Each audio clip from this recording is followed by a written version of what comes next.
Baswara, Batik Suara. Di podcast Baswara ini kami mengajak Anda menyelangi budaya timur Indonesia, berkenalan dengan figur yang inspiratif, tradisi yang unik, hingga isu sosial yang sedang dihadapi di Papua, Maluku, Sulawesi, dan Nusa Tenggara. Saya, Kiko, dalam episode ini akan mengajak Anda untuk mengikuti perbincangan tentang bambu bagi masa depan Indonesia. Bersama saya telah hadir Bapak Arif Rabi.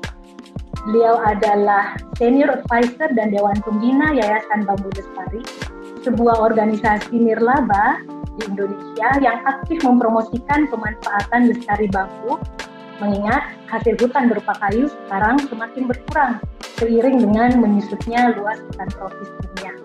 Yayasan Bambu Lestari, terutama Pak Arif, sangat passionate dengan bambu dan percaya bahwa bambu termasuk salah satu pilihan terbaik mengganti tanaman kayu. Nah, hal unik apa yang Pak Arif lihat dari bambu yang membuat Anda sangat passionate terhadap tanaman ini? Bambu itu merupakan satu jenis rumput raksasa yang sangat fleksibel untuk bertumbuh di lokasi-lokasi yang sekarang bisa dibilang kritis, degradasi, lahan tidur, lahan yang tidak dimanfaatkan dengan baik, dan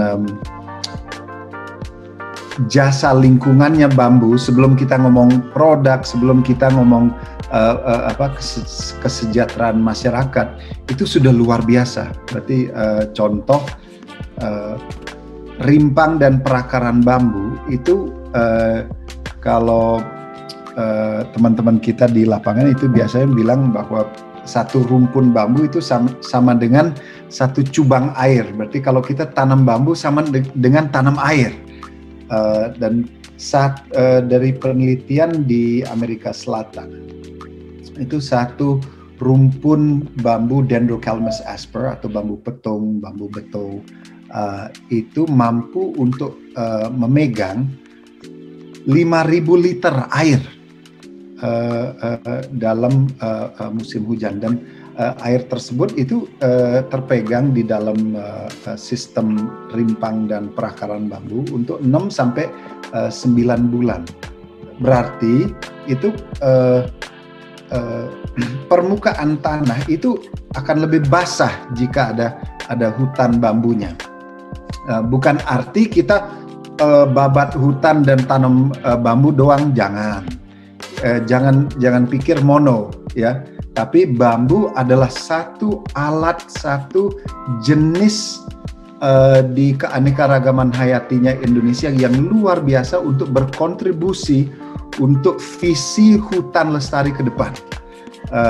Dengan salah satu jasa lingkungannya itu untuk rehabdas, ya, rehabilitasi daerah aliran sungai dan kembalikan airnya di visi tanah airnya kita semua. Dan juga dari segi soil building, ya, kalau bahasa Inggrisnya itu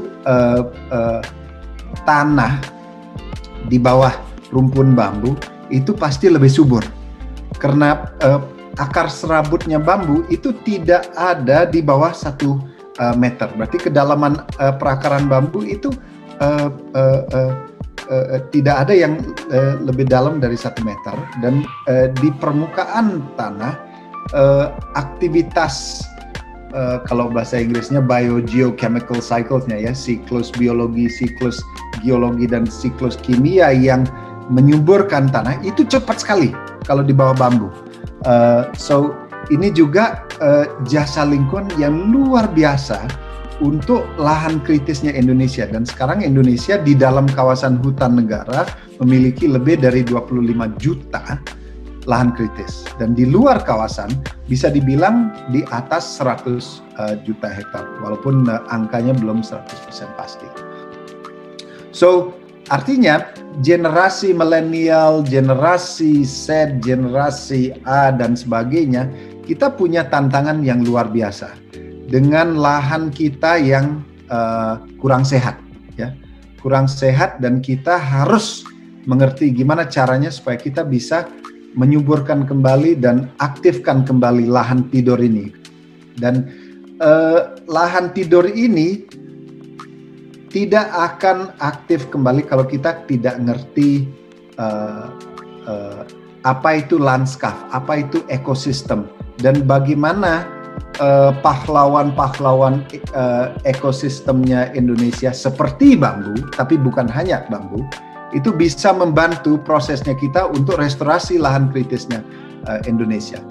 Dari situ ada penyerapan karbon 50 ton per hektar per tahun, ada produknya, lonjornya bambu yang kita bisa panen 20 ton per hektar per tahun. Berarti produktivitasnya luar biasa. Kalau kita ngomong dari daunnya, kita bisa ekstrak satu bamboo leaf flavonoid, ya, ada satu antioksidan dari daunnya yang dipakai sebagai organic food preservative dan antioksidan di China. Sebenarnya di Indonesia kita secara kearifan lokal ngerti, tapi di konteks modern mungkin belum gini ya, belum terartikulasi dengan baik. So kita belum coherent gimana caranya untuk kita integrasikan ke visi pembangunan negara sekarang yang lestari dan sebagainya. Maaf ya agak panjang jawabannya, tapi plus minus itu potensinya bambu. Dan potensi luar biasa ini tentu saja wajib kita manfaatkan. Nah, bambu sebagai tanaman konservasi. Bagaimana prospeknya di Indonesia sekarang, Pak? Apakah sudah semakin banyak daerah atau pemerintah daerah, mungkin Kementerian Kehutanan sendiri sudah mendorong agar gerakan tanam bambu ini, dan bagaimana sambutannya di daerah? Iya, saya rasa dari pemerintah, khususnya Kementerian Lingkungan Hidup dan Kehutanan, itu banyak sekali individu yang berusaha untuk mendorong bambu. Tapi secara sistem, kita belum punya naratif tentang bagaimana bambu akan berkontribusi untuk masa depan Indonesia yang cukup jelas, dan economic value-nya sudah ditentukan. Karena mau nggak mau ya ada rantai supply dan rantai nilai yang perlu dibangun jika kita mau dorong satu commodity ya di dalam landscape-nya kita. Walaupun memiliki jasa lingkungan yang begitu hebat, tanpa nilai ekonominya itu sulit untuk kita translate ya di antara dua kepentingan ini. So saya rasa sudah cukup banyak pionir-pionir di Kementerian Lingkungan Hidup dan Kehutanan yang saya tahu Pak Sarwono Kusuma-Atmadja tahun 97 itu sudah dorong untuk strategi nasional pemanfaatan dan pengelolaan bambu, dan setelah itu sebenarnya terlalu banyak yang passionate untuk dorong visi bambu.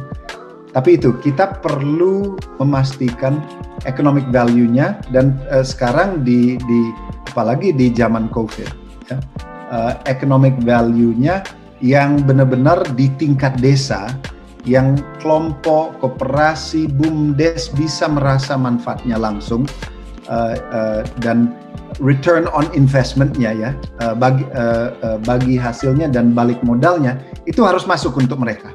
So ini challenge-nya yang kita perlu memastikan konteks-konteks dari Aceh sampai Merauke itu gimana caranya untuk kita kerja sama pahlawan landscape ini yang punya banyak manfaat, tapi kita harus integrasikan dengan proses yang tepat secara sosial, secara ekonomi, dan secara ekologi. Wow, itu pemikiran yang sangat komprehensif, Pak Arief, karena jarang sekali juga kami mendengar ada pendekatan ekonomi dan pendekatan sosial yang dikenakan atau diatributkan kepada sebuah tanaman yang dipercaya sangat baik untuk konservasi, sehingga bambu ini benar-benar bisa dilihat sebagai sebuah tanaman yang tidak hanya bernilai konservasi tapi juga punya nilai ekonomi dan punya nilai sosial. Luar biasa, apresiasi yang besar dari kami Pak Arief dari Yayasan Bakti atas inisiatif luar biasa yang telah Pak Arief lakukan bersama dengan teman-teman di Yayasan Bambu Lestari. Dan terima kasih banyak sekali lagi atas informasi dan inspirasi yang sudah dibagikan kepada pendengar podcast Baswara.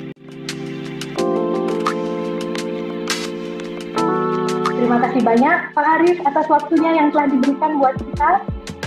Sama-sama Bu Kiko, makasih banyak.